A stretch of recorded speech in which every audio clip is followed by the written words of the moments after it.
Bonjour, c'est Marc. J'ai plus de 30 ans d'expérience dans le domaine financier. Je suis un passionné de tarot et j'ai décidé de combiner mes deux passions pour vous proposer des lectures dans le domaine financier, des placements, des investissements et des actualités qui s'y rattachent. Je vais alterner des tirages sur des entreprises, des devises, des crypto-monnaies, tout type de placement, mais aussi avec des grandes questions économiques et financières qui nous concernent tous.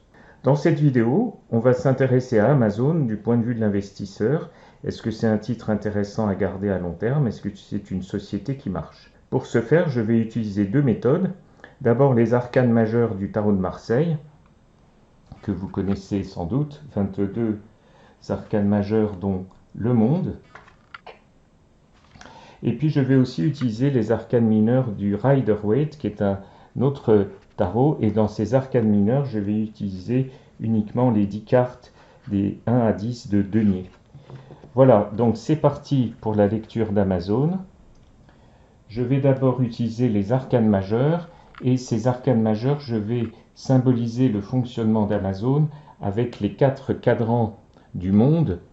Le monde est effectivement entouré par 4 animaux qui symbolisent l'aigle, le mental, l'intellectuel et toutes les forces de conception et de technicité à l'œuvre dans cette entreprise. Le lion, c'est l'élan vital et je parlerai à ce moment-là de stratégie long terme et de vision. Le taureau, c'est le matériel, les finances et je parlerai aussi évidemment de la santé financière de l'entreprise, de ses locaux et de ses propriétés.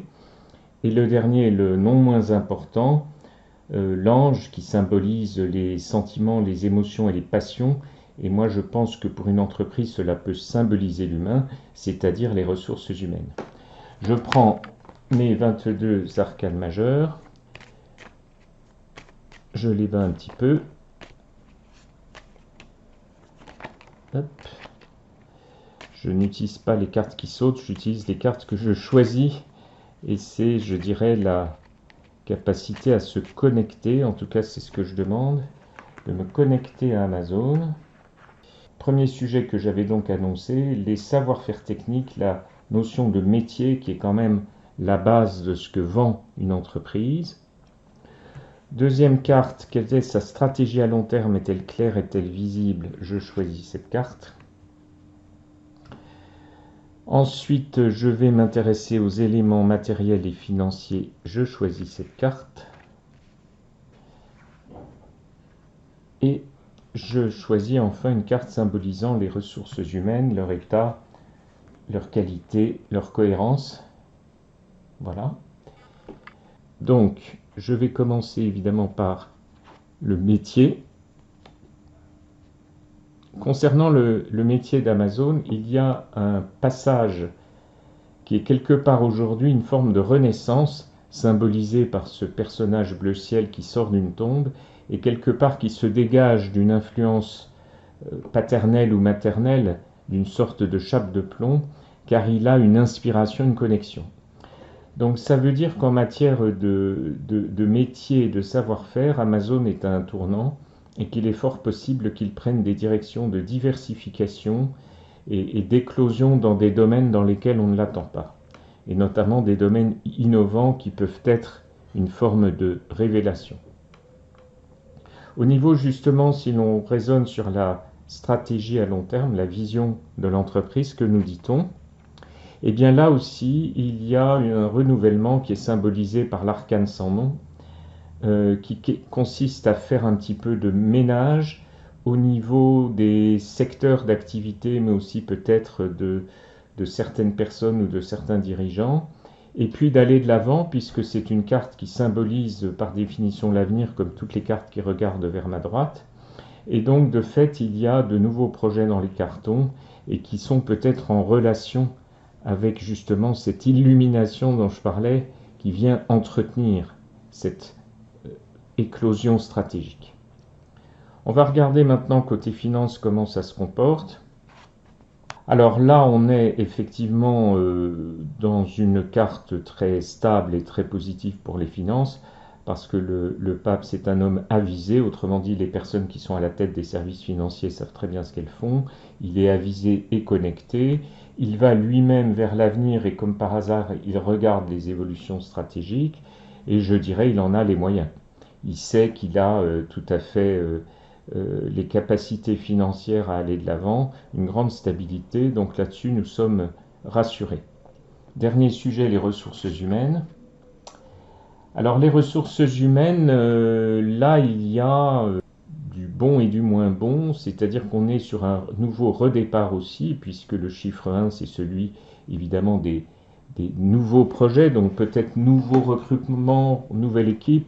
Alors je n'invente rien puisque l'on sait que le PDG actuel, Jeff Bezos, a passé la main au directeur général, et ce directeur général va sans doute renouveler les équipes.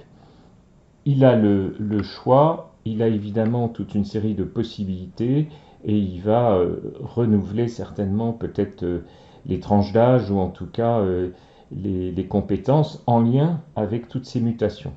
Cela dit, il y a une forme de prudence et le battleur, paradoxalement, il regarde vers le passé et il regarde aussi, si on mettait une carte ici, sur tout le chemin parcouru.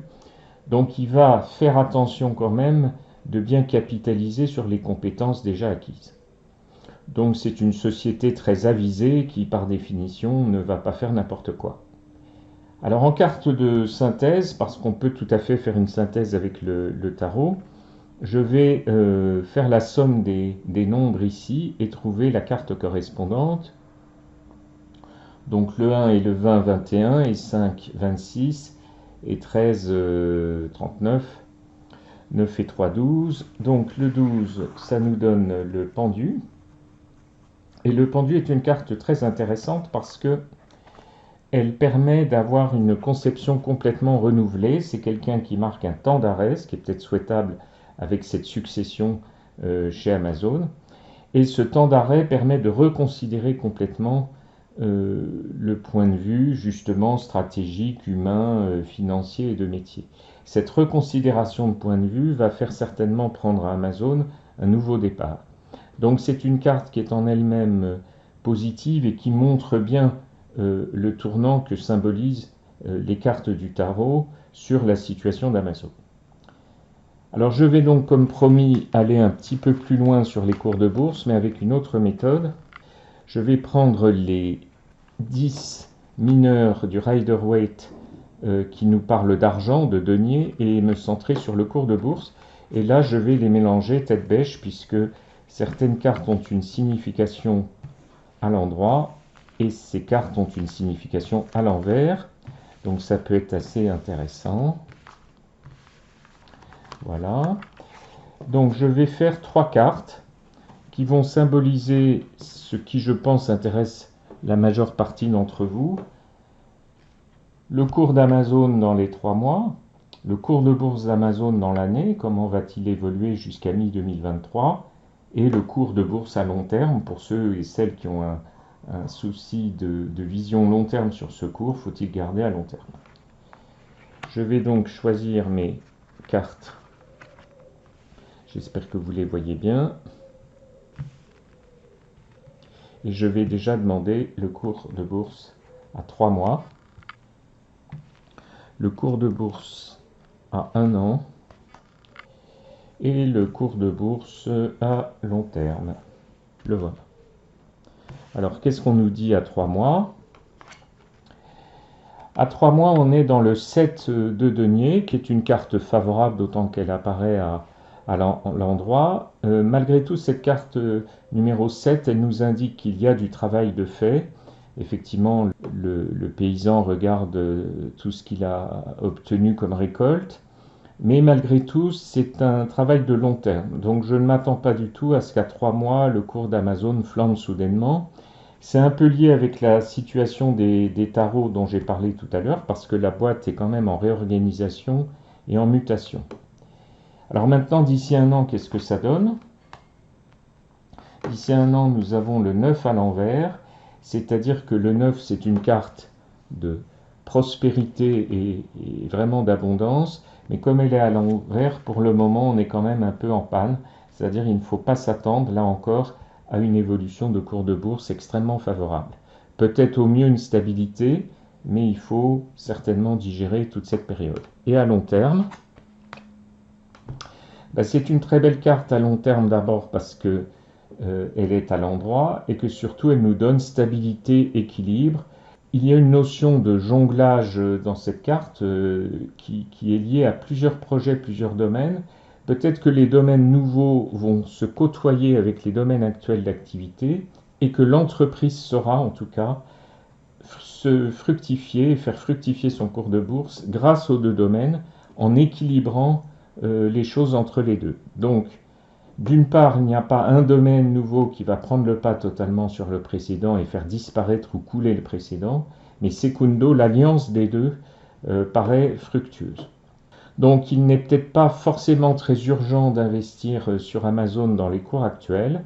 Il peut y avoir des fluctuations et des passes vraiment de lenteur, mais aussi quelque part des déceptions. En revanche, à long terme, toutes ces occasions d'achat peut-être à court terme vont donner leurs fruits. Voilà, j'espère que vous avez apprécié cette vidéo. N'hésitez pas à vous abonner et à me mettre des petits pouces bleus. Et très vite, je vous ferai d'autres vidéos sur le domaine financier et économique. Merci.